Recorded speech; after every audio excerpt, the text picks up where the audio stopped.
Okay, my iPhone says that it is 6 o'clock, so I will call the June 24th meeting of the Bastrop Planning and Zoning Commission to order. Please call the roll. Yes. Debbie Moore. Here. Cynthia Meyer. Here. Cheryl Lee. Here. Pablo Cerna. Here. Carrie Kaler. Here. Greg Sherry and Ishmael will not be with us tonight. Thank you very much. We do have a quorum. Item 2 is citizen comments. At this time, comments will be taken from the audience on any topic in accordance with this, not on the agenda. In accordance with the Texas Open Meeting Act, if a citizen discusses any item not on the agenda, the commission cannot discuss issues raised or make any decision at this time.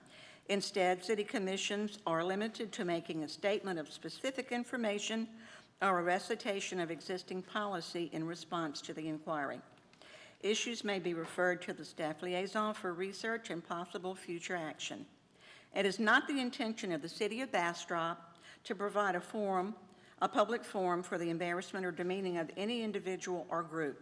Neither is it the intention of the Commission to allow a member of the public to slur the performance, honesty, and/or integrity of the Commission as a body or any member or members of the Commission individually or collectively, nor any members of the city staff. Accordingly, profane, insulting, or threatening language directed toward the Commission and/or any person in the Commission's presence will not be tolerated. And this is read before every Commission meeting and before every council meeting. So I see we have one person who has signed up for citizens' comments, Ms. Michelle Anderson. Please give us your name and your address, please, ma'am. Hi, my name is Michelle Anderson, and I live at 103 Kauai Court in Bastrop. I was coming up here to follow up on the agenda items that were set aside at the June 3rd meeting. I just wanted to at least get on the record that we were left with the impression at the end of that meeting that there would be follow-up to the future land use and transportation plan, and the impression was that it would cycle back to planning and zoning prior to the city council issuing their final approval. So I at least wanted to put it out there that, hey, that was kind of the expectation and it didn't happen. So that's all I really had. I can't speak to anything she raises, correct? Okay, thank you. You're on the record. I appreciate it. Thank you. Item 3, items for individual consideration. Consider action to approve meeting minutes from the May 27, 2021 Planning and Zoning Commission regular meeting and the June 3 Planning and Zoning Commission special meeting. Everyone's had an opportunity to read them. Any additions, corrections? If not, I'll consider a motion. I make a motion to approve. Motion to approve. Is there a second? Second. Motion and a second. All in favor, say aye. Aye. Any opposed, say no. Let the record reflect that it passed unanimously. Item 3B, consider actions to approve the following colony mud plats in the Jose Manuel Bangs Survey, abstract number 5, within the statutory and voluntary extraterritorial jurisdiction of Bastrop, Texas. Ms. Allison. Good evening. So we have 5 colony plats. They're all right next to each other. And so we figured it would be a little bit easier for you guys just to see the comprehensive big picture of where everything is and how it connects. So here's the colony mud. The 5 sections for final plat before you today are circled in red. These are in the southern arm and are an extension of Sam Houston Drive. Zoomed in a little bit, we can see some previous sections to the east there.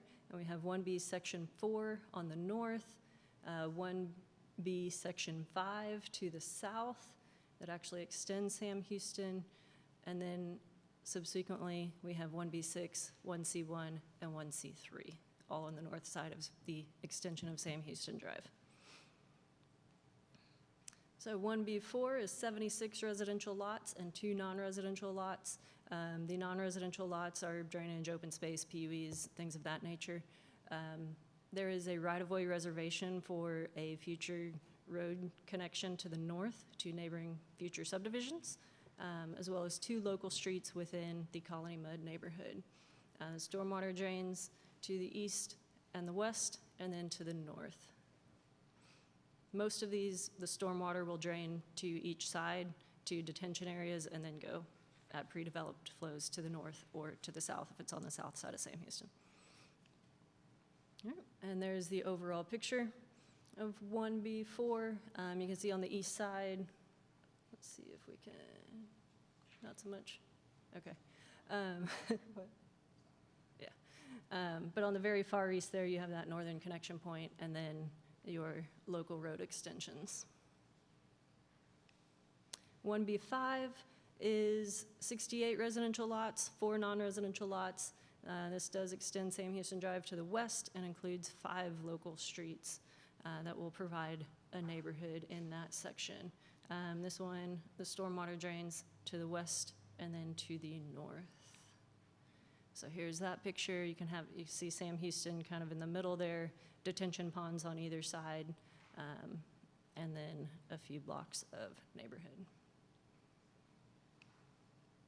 All right, 1B Section 6 is 25 residential lots, 1 non-residential lot, 2 local streets, the stormwater drains east or west and to the north. This one is more or less a cul-de-sac it has a detention pond on either side of it.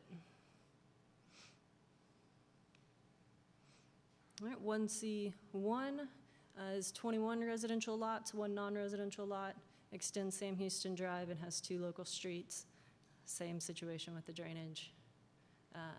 Very similar cul-de-sac situation. And that one extends Sam Houston. All right, 1C3, 69 residential lots, 2 non-residential lots. This one also has right-of-way reservation for northern connectivity to future subdivisions, extends Sam Houston Drive, and has 1 local street. It is a rather large loop, and then stormwater also drains to one side in the north. And here's that illustration for you. That road connection for future right-of-way is on the far east side. Then you have your looped residential street and an extension of Sam Houston. All right, and the recommendation is to approve all of these plats. Thank you. Are there any questions about any of them? I'll motion to approve all Do- 5 plats. Or do I need to do I motion have to read them? individually? I just want to know, do I need to read them individually, or can we make a motion in globo? We can make a motion in globo. Go right ahead. I will make a motion to approve plats 1B, sections 4, 5, 6, 1, and 3. Is the motion, is there a second? Second. Motion and a second. Would you please call the roll?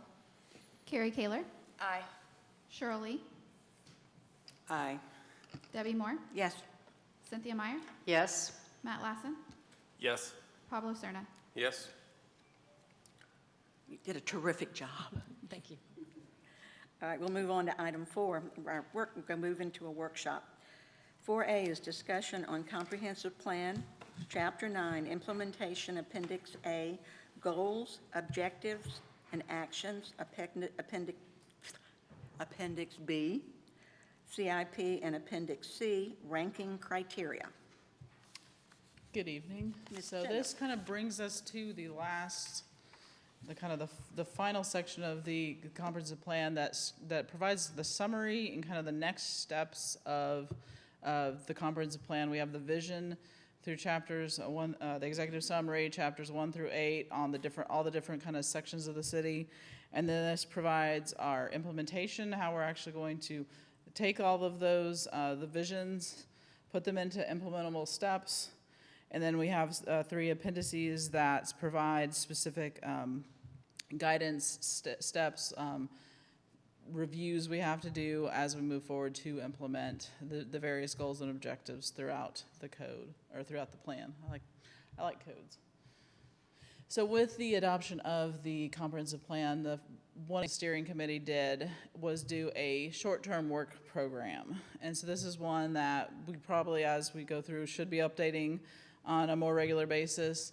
I will say, since this is the first time we've adopted this plan, and then we started immediately into revising a lot of our codes. That took precedent the last few years.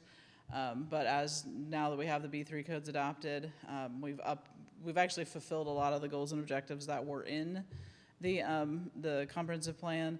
This is something we're going to get into a more regular rhythm with the Planning and Zoning Commission of looking at this on a yearly basis. Once we've done our 5-year update, making sure we get that kind of broad brush overview every year and look at the update. So there's 50 priority actions that were ranked by the Comprehensive Planning Steering Committee back in 2016.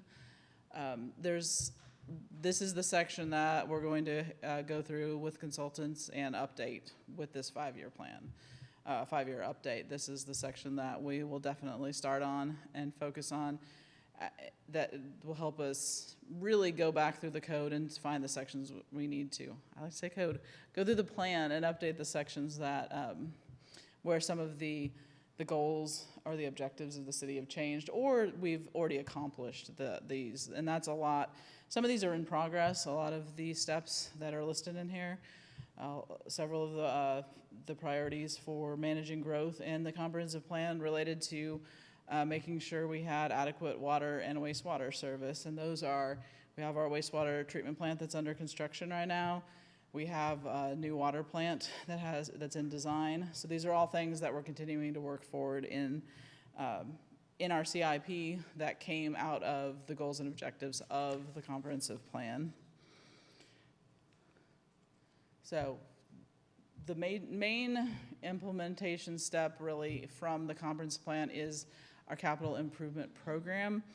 And you won't always see this element this strongly in a comprehensive plan. Some cities like to kind of leave it to the Public Works Department or other arms of the city, but Bastrop felt it was important during the comprehensive plan rewrite to make sure that we had a focus on the capital improvement program and linking that to the comprehensive plan. So with that, they actually established a framework that established 10 uniform ranking criteria in the plan that were based on 2 different categories: community-based or community values-based categories, and then organization-based goals. And the idea is that every year the staff would be able to use this as the ranking for prioritizing the CIP. With the Comprehensive Plan Steering Committee, they did the first 5-year CIP with that comprehensive plan adoption.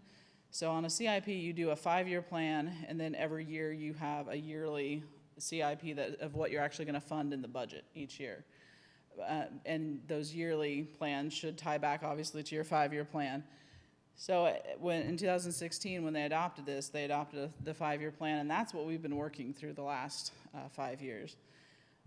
With we're getting to the end, or we've got a lot of those projects in the works. Now's the time to redo that 5-year plan.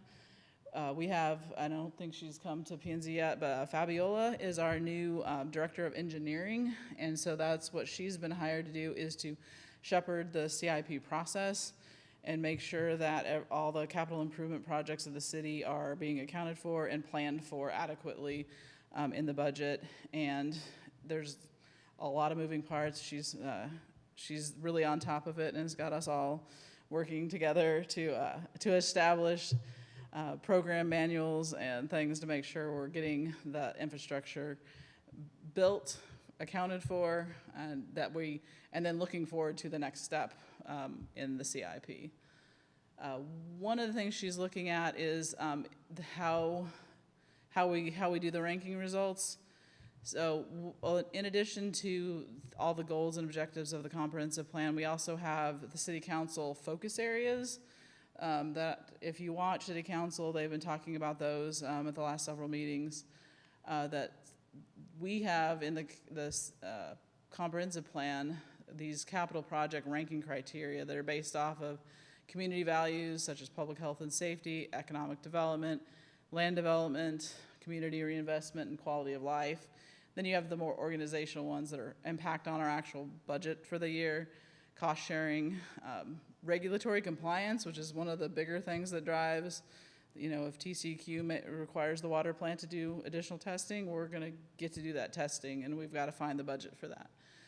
Leveraging, so that's another one that you'll see a lot as we talk about how we're getting projects funded. Like with Agnes Street, we've got grant funds, so we're able to leverage some cost sharing. We have some matching grants in that, but a large part of that project is coming from grants that we've been able to win. And then also an environmental enhancement, which has been obviously a push of the city for the last 5 years. With that, we're looking at how do we interweave the council focus areas into this ranking criteria. That's one thing that Fabiola's been working on, and that's what we want to bring back during our comprehensive plan 5-year update, is how to formalize that in this document to make sure we're accounting for the community and organizational goals and having the council focus areas weigh in, because those do kind of provide the more yearly outlook versus the kind of 5-year outlook for the scoring. So the council focus areas, there's 9 different focus areas. Communication, making sure that the community is aware of what the city's doing, what our plans are, making sure residents and businesses both know what's going on. Community safety, which is one of the primary functions of the city for police, fire, building, all those things are keeping the residents safe. Economic vitality, that is a big part of our Main Street program and our Economic Development Corporation, is making sure that we have jobs, we have businesses for people to shop at, and make sure that our economy is balanced in the city. Fiscal responsibility, which is one that we felt was important enough that it's in the B3 codes. That fiscal responsibility is something that cities are funded through taxes and revenues, and those are things that we need to be very cognizant of and responsible to make sure we're making the best decisions for the citizens of Bastrop. Manage growth. That's one of the major tasks before the Planning and Zoning Commission, especially lately with all the growth we see coming at Bastrop, is we want to make sure we're managing the growth in the best way that suits Bastrop and the vision that's in the comprehensive plan. Multimodal mobility, that's also one of the things that was front and center in the Bastrop building block code, is making sure that people have various ways to get around town, be it in their car, walking, biking, or with all the new carts, little electric cars that are going around town. Organizational excellence, making sure that the city employees we're operating at our peak efficiency, that we retain employees that care about the city and that want the best for the citizenry. Uniquely Bastrop, and this is the one that is fun. As we manage this growth, one of the things that we don't want to lose is what makes Bastrop special. We have our downtown, we have our parks, we have that more of that rural feel, and we don't want to lose that, even though we know growth is coming, and there are ways that we can manage that growth and maintain our uniquely Bastrop feel. And then also unique environment, which is something that the Bastrop has in various ways. We have the toad habitat, we have a river, we have flooding concerns, and those are all things that play into our environment that we have to take into account with maintenance, with growth, and just with our day-to-day activities. So with a kind of summary of all this, going forward, over the next several years, this is just one fiscal year, this is what we've got that we're asking for in the budget this year, is to update the Parks and Recreation Master Plan. This is a plan that needs to be updated every 5 years. We did a new plan in 2008, and they did an update in 2015, so we're due for an update, and we've requested money in the budget to work with the Parks Board to do a new Parks and Recreation Master Plan to look at existing park facilities, policies for getting new dedication of park facilities, what the city needs to do in the parks. So it'll have, we're establishing that scope with the Parks Department right now. New future land use plan. We've talked about that in the previous meetings, which is our chapter 4, and then doing our 5-year comprehensive plan update. We've requested funds to get a consultant to help with that work, to do public outreach, to get the community involved in the update of the comprehensive plan, and also to make sure that our future land use plan coordinates well with the B3 codes. We just need to have some language changes to make the categories clearly defined with the place types in the new B3 codes. One of the other things we'll be working on, that we've already started working on right now, is it's Campo, Capital Area Metropolitan Planning Organization.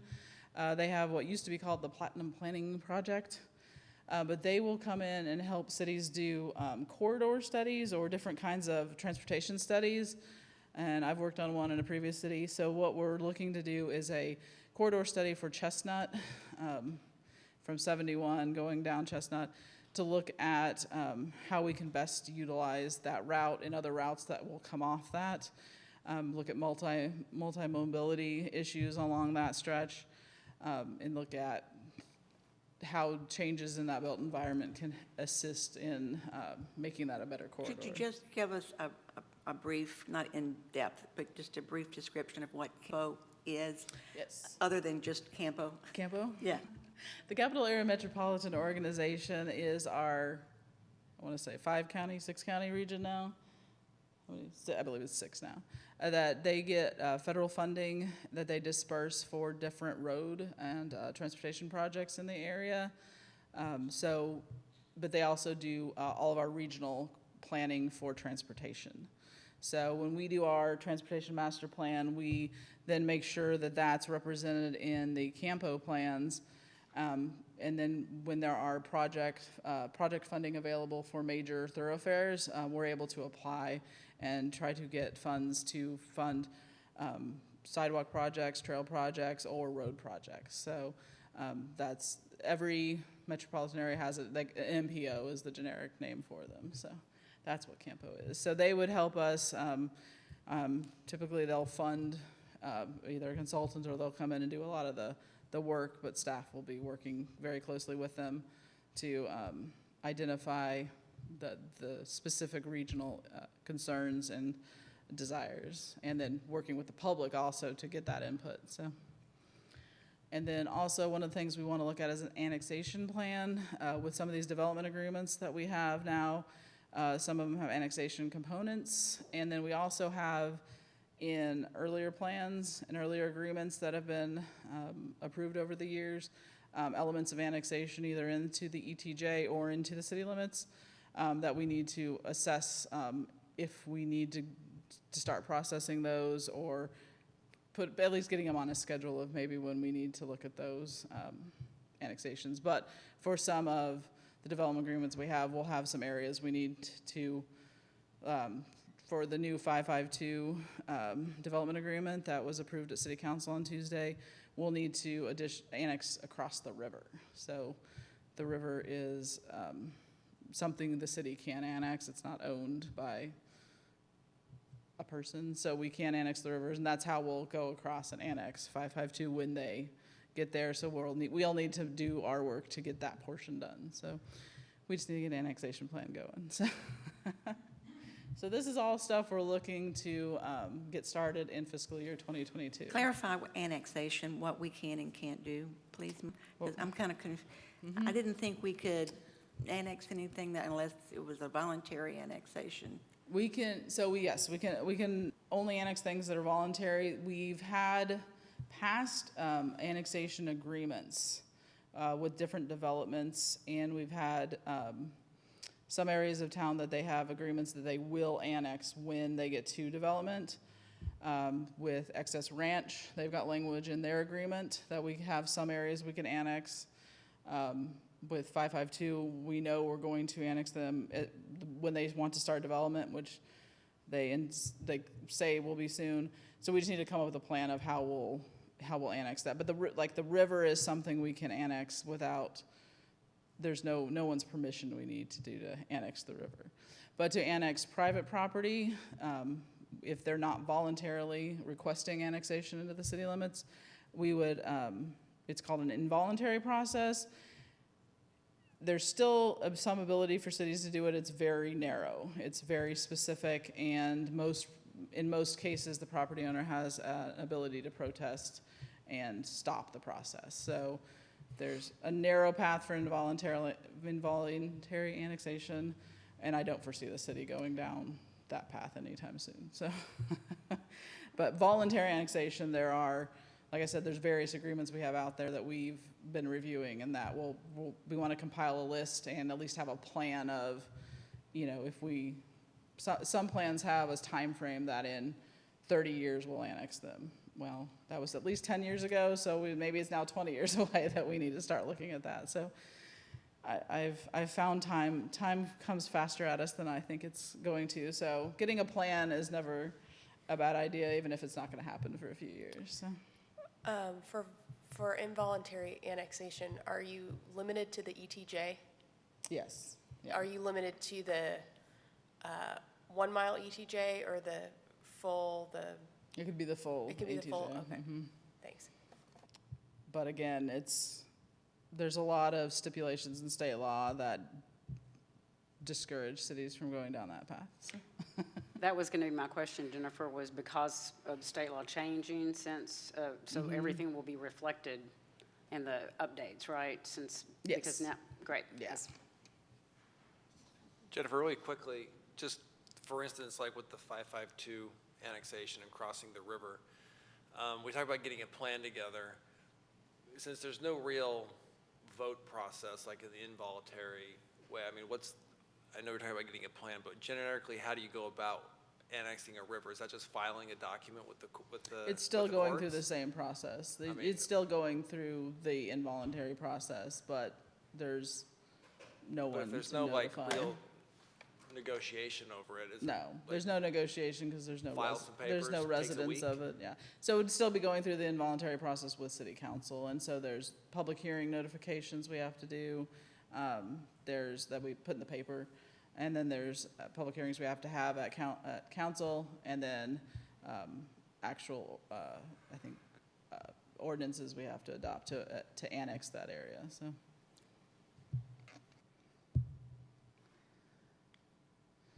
And then in future years, looking at the comprehensive plan, there's some other ancillary plans or larger scope plans that the comprehensive plan refers to that we have talked about doing in future years. So facilities master plan, that would look at the city facilities, so City Hall, the fire station, the police station, all those. As we continue to grow, those are facilities and employees that will have to work in those facilities, things we'll need to keep consideration of. Our master transportation plan, we'll need to update that as built conditions and development trends change. We need to make sure we're keeping that up to date with the current transportation trends. And again, since that document then gets reflected in the regional plans, that's important that we stay on top of that so we get reflected accurately at the regional level. A downtown and historic master plan is one of the things that's suggested for in the comprehensive plan, and something I know that we've talked about for several years doing for the Main Street and the historic downtown area that would establish goals and objectives specifically for the downtown region. Pine Forest Unit 6 redevelopment plan, that's something we know is on the horizon, and we've talked about that at other meetings, but that's something we'll do not next year, but in a later year. And then also a historic property survey, and this is something that goes along with the historic and downtown master plan. This is an actual specific survey that would, we usually hire a consultant or at least an intern to do, that would go look at all the properties in a certain region of downtown and identify construction dates and architectural styles and determine if they're considered something that could be considered historic, considered contributing, so they're not necessarily historic, but they contribute to the character of that specific district, or if they're something that's not at all compatible with that district. And right now we have our downtown commercial historic district, that's our National Register district that was established in 1977. And then we have our larger Iredell district that's based off of the original Iredell map. We would be able, with the historic property survey, to start maybe drilling down a little more specifically into some of the neighborhoods. One we like to reference a lot is the New Addition that was built in the 40s and 50s. But it's a very specific architectural type and building type for that era. So that in and of itself is kind of its own district. So that's what we're talking about when you talk about specific historic districts, because you have parts of town that were built at different time frames and have a specific feel versus a different part of town. So that is what I have for the comprehensive plan. Do you guys have specific? Just one question, please, Jennifer, on council focus areas 1 through 3. One is communication with the city and the residents' businesses. Just give me some examples of modes of communication we use now and how we can enhance or make that better. Or what do you think? How to improve that? So that's been actually a major push of the city, which we now have a whole department now focused on communications. So part of that is making sure we're communicating messages that each department is adequately communicating their message out on an individual level. But then for modes of communication, we use our utility bills. We're able to get information out in hard copy to people that may only get mail. We have our Facebook page and other social media sources. We have, these meetings are streamed. Council, Bastrop Economic Development Corporation, and P&Z all go out on our Facebook page and then are stored on YouTube so people can watch. One of the things that some of you might have experienced during the ice storm is we've actually started using the reverse 911 to make sure we're able to push out messages to people that have either signed up for the service or are registered in the 911 system. So that's a way for us to give direct communication to people in the case of emergencies. So we have a variety of ways, and we're always looking to expand. We actually internally have what's called the Communication and Special Event Team. So we have people from every department that work together. So we have that internal communication to make sure we're all aware of the different communication streams and are most effectively getting our messages out to the different audiences, because that is, I will say, one of the bigger struggles as a planner that we talk about all the time is that it used to be you sent out some mail notices, you had a public meeting, people showed up, they didn't show up. Now you have people that commute from Austin, they maybe want to take part in a digital meeting. We have a lot more surveying tools available to us, so we're constantly trying to update those modes of communication. Did you mention, wasn't there at one time like a little newsletter coming out or something? Is that still, there have been times where I've gotten something like a newsletter from the city. I know that the mayor puts out I want to say a monthly newsletter. I know on some basis. The city managers recently started doing podcasts that are available on our website and on Apple. You can listen to those online. So I don't know that we have a newsletter, but we have a lot of more digital methods, I think the newsletter was supplanted by some of the social media pushes, and then the podcasts that try to directly address specific topic areas of the city. Well, one thing I can say that there are members of our community that aren't digital. Mm-hmm. We do have an older generation community. I was speaking to someone who doesn't even have access to the Bastrop Advertiser anymore, so he says he never knows what's going on in Bastrop. So I would definitely want to keep that in mind, because not everyone is glued to their cell phones. Yeah. One of the other things I wanted to mention, back on the last slide for the future planning, I think. When I first got on P&Z, since I've been on P&Z and involved in the community, my concern has always been development and plans for the north end of town. When I first got on P&Z, I was told that there was no development on the north end of town because it wasn't part of the comprehensive plan. And looking at the proposed plan updates, it doesn't look like that's on the agenda for this update as well. So I would really like to know how we can place focus on areas that have not been paid attention to, in terms of drainage, in terms of streets, in terms of trying to make it beautification. It's just, I don't understand why that has never been the focus and why we're still not focusing on it with everything we've experienced, especially in terms of weather related issues on that end of town. I feel like the south end of town is kind of getting a benefit because it's closer to downtown. We've just revamped downtown in many ways over the last 3 or 4 years. You're talking about doing something to the new addition. We spent more money trying to collect chickens than have been spent on upgrading the north end of town. How do we get that as part of the plan? So where most of that would be addressed is in the capital improvement plan, which I can't speak to what's in there right now. I'd have to get with, that's what's being developed right now with council in this next budget cycle. But that's where, and we would, there you go, Trey can address it. I can address that. There's going to be opportunity for public input as we update the comp plan community-wide, and that's where that's voiced, and those kind of concerns are addressed when we update the comp plan next year. What we're doing here is reviewing it for, you know, to get the answers, like you're talking about. We want to get those answers to council. That's not the duty of the P&Z Commission to decide where the improvements go, but your input will be very valuable in the comp plan as we amend it next year, and that's kind of how we address that. If there's some, that's more of a council level discussion, not necessarily what the P&Z Commission does.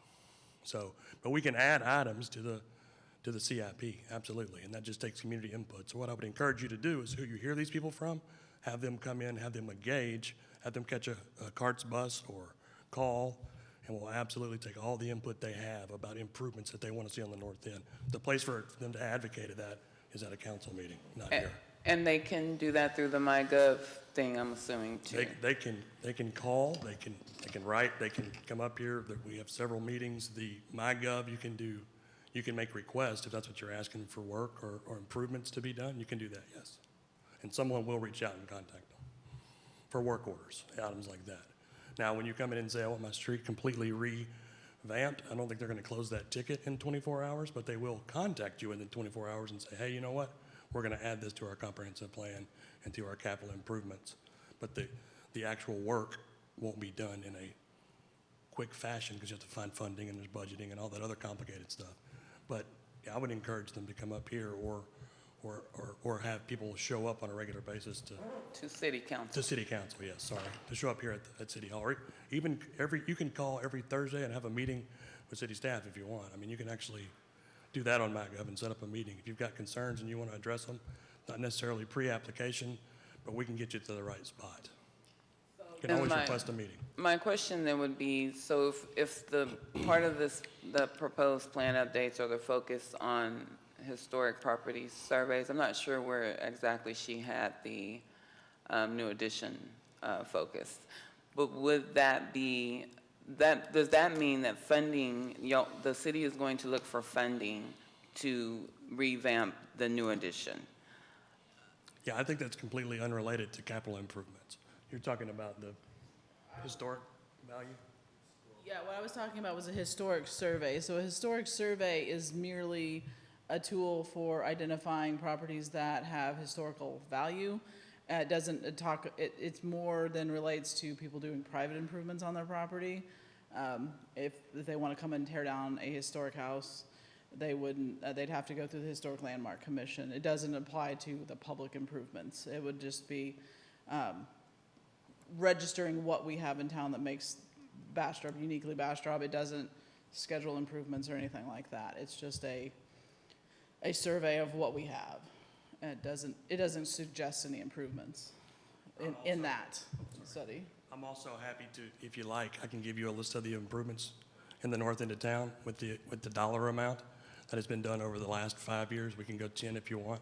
I've been here 9, so I know how many we've done up there. And I assure you it's a little more than we spent on chickens. But if you need that tool so that when you get these questions, I'm happy to provide that to you. If you want to call or contact, you'll have that. Anybody that needs it. Yeah. Oh, sorry. It's just kind of a general, back to communication, because you were talking about community input. So what I would love is for the community to know that they have opportunities. And I know we have the council listed on it, but I hear so many people say they don't know just because they're not checking constantly on what's going on. So even like the sign at the convention center could say, just an organized way to let people know that we really do need to hear from them. Yeah, no, hey, Ms. Moore has spoken to this several times. You get the government you deserve, right? So the more attention you pay, and we're happy to provide more resources, I think, at a staff level, right? There's Facebook, there's the city website. If there's something usually pretty big happening going on, we either put it in with our utility bills or something like that if we're looking for input. And we also do mail-outs a lot of times. But there is not a standard newsletter that was going out. It just wasn't getting much traction. Nobody was reading it. They get the water bill. Most people pay their water bill online now. So they would get the water bill and throw it in the trash, have the newsletter in it. Our best outreach has actually been social media. Communication at every level, from husband and wife to parent to child and on up. It's hard. It's difficult. Yeah. My 2 people in the office, we constantly work on how we don't misunderstand each other. And sometimes the older generation, like you say, they're not online a lot. But the fact that Trey's saying that, you want to come meet with staff, we'll make an opportunity for you to meet with staff. Sometimes to get the information that you need, you got to do a little work. Sometimes you can't just wait for the knock on the door to say, this is what's going on in town. Right. But I'm encouraged by the willingness of not just Trey, but the entire staff to reach out to people and to answer questions. So give him Trey's number. Yeah. That's right. He's opened that door, so right. let's walk through it. That's right. Okay? And that's kind of what Heard It at City Hall is all about, which is a new podcast. Yes. And again, people are welcome to come up anytime and ask questions. Really, call, write, text, whatever. We're open. We want to be good communicators, and we want to get your input. That's truly what we're here for. Good deal. Any other questions, comments? Thank you. And again, this is kicking off the comprehensive plan update. So we've still got a whole nother year of talking about the comprehensive plan. And if there's things that need to be added to it, that's what, when we'll build the scope with the consultants, that's what we're going to ask them to look at different areas of town that we need to maybe do special area plans on, those kind of things, so. I was trying to think how to ask the question, but I know in the action items, we talk about environmental and green building for the public components. And there's some information there about, adopting certain rating programs for the homeowners. How do you, and I guess, listening to Trey talk, I guess, I think as we start improving Bastrop and people are, trying to improve their homes, and, a lot of people that don't have a lot of money, they can't really improve a lot of their, their infrastructure as easily. They end up spending a lot more money on their bills, and with energy being what it is now. What's the best way to come to that, or to come to discussion, to bring that to the table? I think that's something that when we do the comprehensive plan, that's something to bring up as one of our goals, because I think we do have some conservation steps as the goals in the water, especially water usage and all of that. Energy is another one. How probably we need to update that goal to actually come to implementable steps, So, for example, if somebody wanted to add a solar array onto their home, and if we could make it easier, and I don't know some municipalities would have rebates or programs they could participate in to get a break in that cost, and even grid tie into the utility. Do we have those mechanisms? We don't have those, and that'll be a policy decision of council. So if we have a goal in there, that's one of the things that'll be to implement that step, that'll be a policy directive of council if we want to create that program. Okay, so you're saying then probably the best way to bump it up to the list is to bring it to the attention through a community effort or? Community effort and during the comp plan, if that's one During the that we comp get a plan. lot of feedback on that's of interest, then that's something that council can review and decide if that's, and again, some of that's going to go into our budget discussions with, you know, because that'll affect electric utilities, water utilities, the rates. It goes into that whole then discussion during the budget and the policy decision by council, so. All right, thank you. If y'all need any volunteers to work on any of that policy stuff, green building is my other passion, and I would be glad to volunteer to help with that. We'll take you up on that. Yeah, you and me, Pablo, we got it. Yeah, you know where to find her. Yeah. Trey, she and Trey are going to be busy. Anything else? All right, go to 5B. So, recent city council actions regarding things that have come from the planning department. So at the last city council meeting, we had 2 items that were forwarded from the last planning and zoning commission meeting, the last 2 meetings. One was the sign code amendments. Those did get adopted at Tuesday's meeting, and we're going to start now a 6-month communication and education campaign. We have a series of postcards and flyers we're going to send out, as well as putting it on Facebook and our website to get that word out. But we're going to have a 6-month education campaign in there before we start enforcement.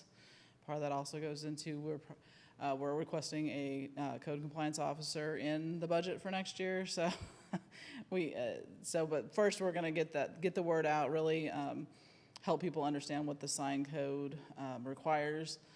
Before we start enforcement on that. So, and we've, worked out a fairly involved campaign to make sure that everyone's aware of the changes to the code. And then the Bastrop 552, the future movie studio, film studio, that did the development agreement portion was approved by City Council on Tuesday night. And I don't know if any of you watched it, but Trey did a great presentation that then outlined the next steps, that there's still a number of steps that have to come back both to City Council and to the Planning and Zoning Commission. So at the last meeting, we had 2 items that were postponed till a later meeting. Those were changes to the comprehensive plan specifically for the future land use and for the transportation grid changes. And those have been postponed to a later meeting, and in the agreement, we actually changed the language to say that those had to come concurrent with the annexation. So when they annex, then that's when we'll process those changes to the comprehensive plan. And one of the things that actually is cleaner by doing it in that timeline is that if this project were to go away, if this developer then decides he doesn't want to do this project and doesn't move forward with the what he's allowed to do in the development agreement, we haven't changed anything in the comprehensive plan. So it will stay rural residential and have the grid. And where the grid does come in is for subdivision.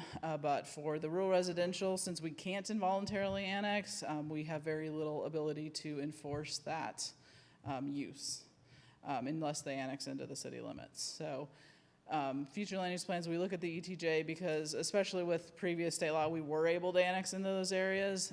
But moving forward, they're going to be areas for more looking at if there's partnerships with people in those areas that they request to be annexed into the city limits. But otherwise, the city cannot enforce that rural residential standard on that tract if they don't annex, which is why we would be able to process an amendment for it if they do choose to annex and move forward with their specific development plan that was in the development agreement. Question.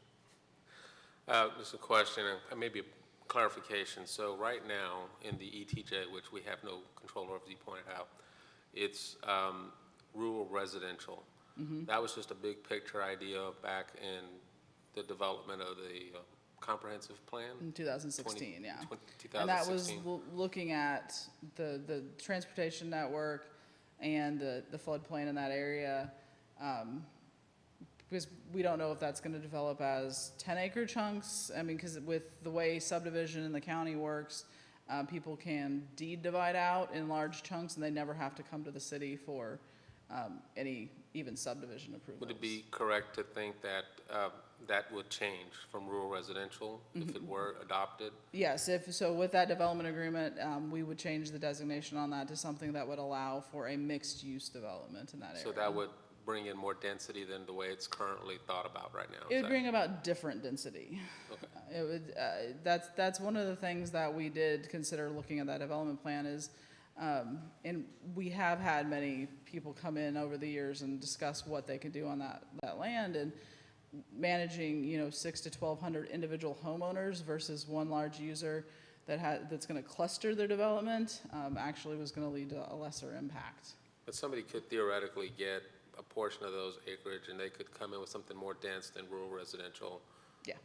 and that happens. Yeah, someone could they could have sold off 100 acres of that Yep. and come in with something industrial in the county on well and septic, they're in and the we county, would they have could never reviewed Do anything. more than rural residential.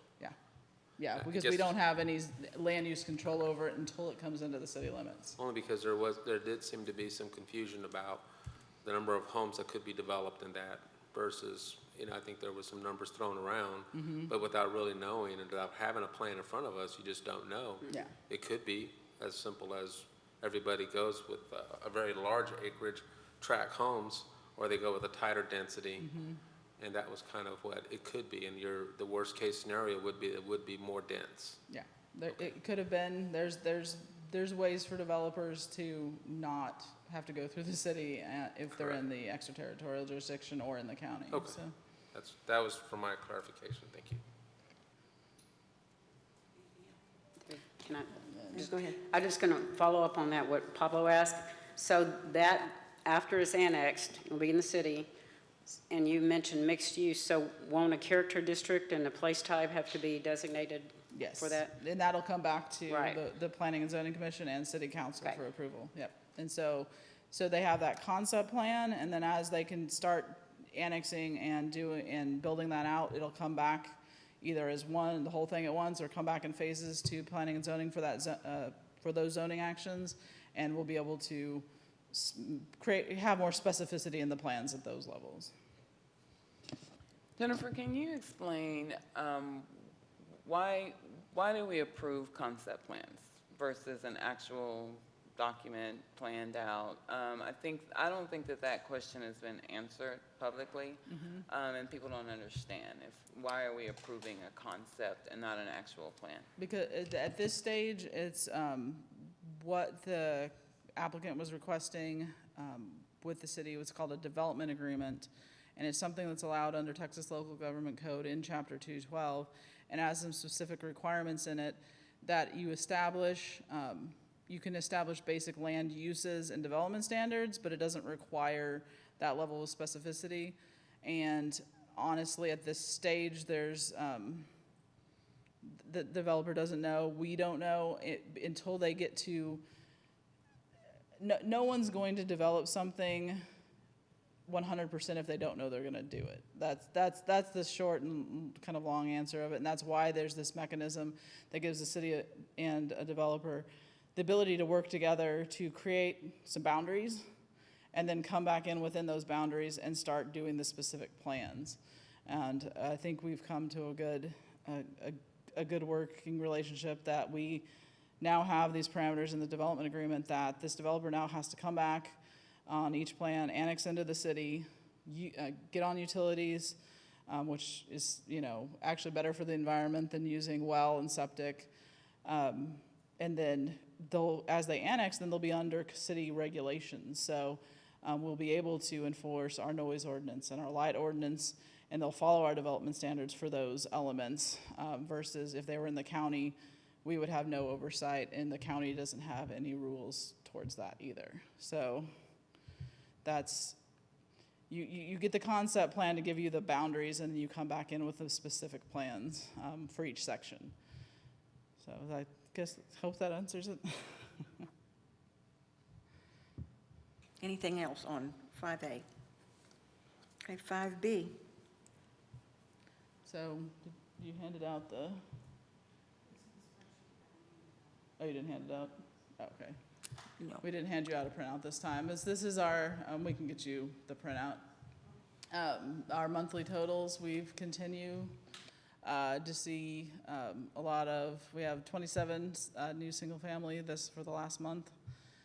We're getting a lot of, they look like they're small, but you saw 5 plats before you guys today. So those are all, 5 sets of reviews. Each one of those plats actually has 6 different documents that goes into it with the preliminary and final plans and public improvement plans. And then once they get approved, now we get to go do all the inspections for all of that. So we're fairly busy still in the planning and inspection departments. And one of the things, just to kind of give you kind of an idea of why sometimes we look a little crazy if you come by our office, what we're working on and what some of this will come back to y'all. In January, we talked about doing updates to the B3 code. We are still working through those. We're working those in around all of our reviews and other projects that pop up on us. But we got the sign code amended on Tuesday. We're working right now with, I think, the adoption of 5G or the rollout of 5G networks for cell phone towers. We're getting a lot more requests for cell and communication tower installations around the area. So that's something we want to get communication towers put somewhere in the code to allow them, so we don't have to take them all to ZBA, because we have height restrictions in our code and any tower is going to be taller than that. So we want to be able to say where they can go, and if they want to go somewhere else, have a process to review that. But then these are the list of things we provided in January that we're still working through. And the next thing is really to come back in and move the technical manual into the code proper, to be less confusing, and then to amend our development review process to try to streamline and provide greater clarity to developers and in the process. So that's what you'll be seeing next. Is any area going down, and are you seeing fewer demands for anything? No.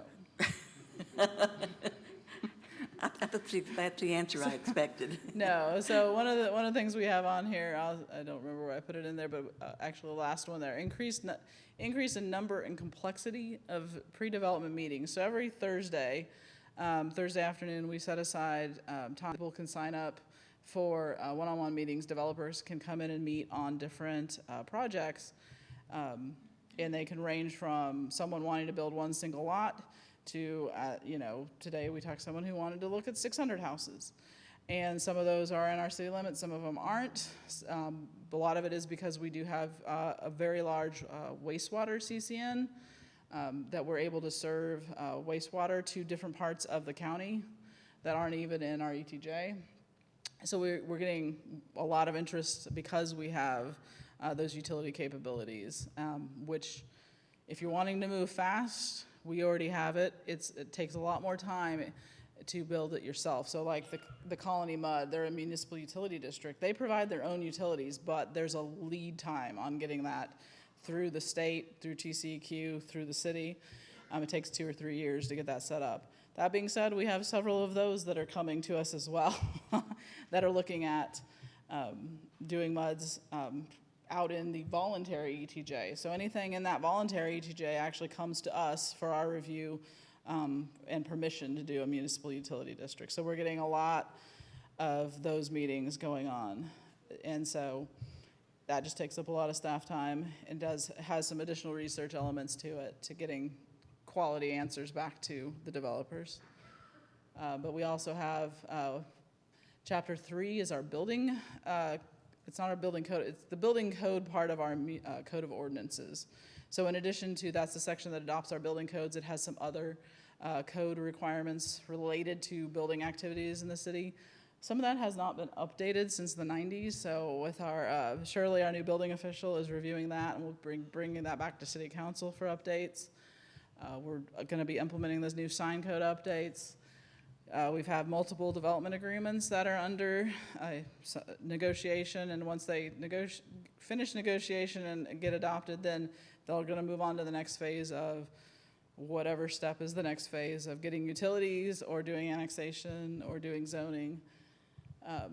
The West Bastrop Village has finally, they're under construction if you go down there, and so as time has passed, there's some revisions that they want to make to their development agreement, so that'll be coming back through the process. The Colony Mud, we're doing some kind of legal, technical cleanup in theirs just to make it more readable. But takes time to review.